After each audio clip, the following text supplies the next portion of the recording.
Hello guys, তো আমি Debjani and welcome to my channel. তো এটা আমার 30 days 30 ভিডিও চ্যালেঞ্জের ফার্স্ট ভিডিও। তো স্টে টিউন উইথ মি। আজকে আমি তোমাদের দেখাবো আমাদের ডিপার্টমেন্ট সম্পর্কে অ্যান্ড আমি কোথায় পোস্টেড, কি কাজ আমার সেই সব সম্পর্কে। সো সকাল সকাল উঠে আমি আমার গড়িয়া বিস্তার সব তুলে নিয়ে চলে এসেছিলাম ডিউটি করার জন্য। সো তোমরা এখানে দেখতেই পাচ্ছ আমার ডিপার্টমেন্টের নাম হচ্ছে ক্যাথল্যাব। তোমরা কি ক্যাথল্যাবের ব্যাপারে কেউ কিছু জানো? বেসিক্যালি হার্টের যে ইনভেসিভ প্রসিডিওর গুলো আছে, যেমন এনজিওগ্রাফি, এনজিওপ্লাস্টি, এগুলোই মেনলি ক্যাথল্যাবে হয়।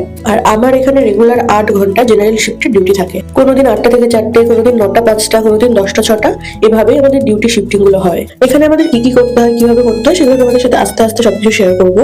আর তোমরা যদি কিছু জানতে চাও সেটা আমাকে কমেন্ট করে জানাও যে তোমরা কি জানতে চাও, আমি সেটার উত্তর দেওয়ার চেষ্টা করব। Firstly extremely sorry about the background noise.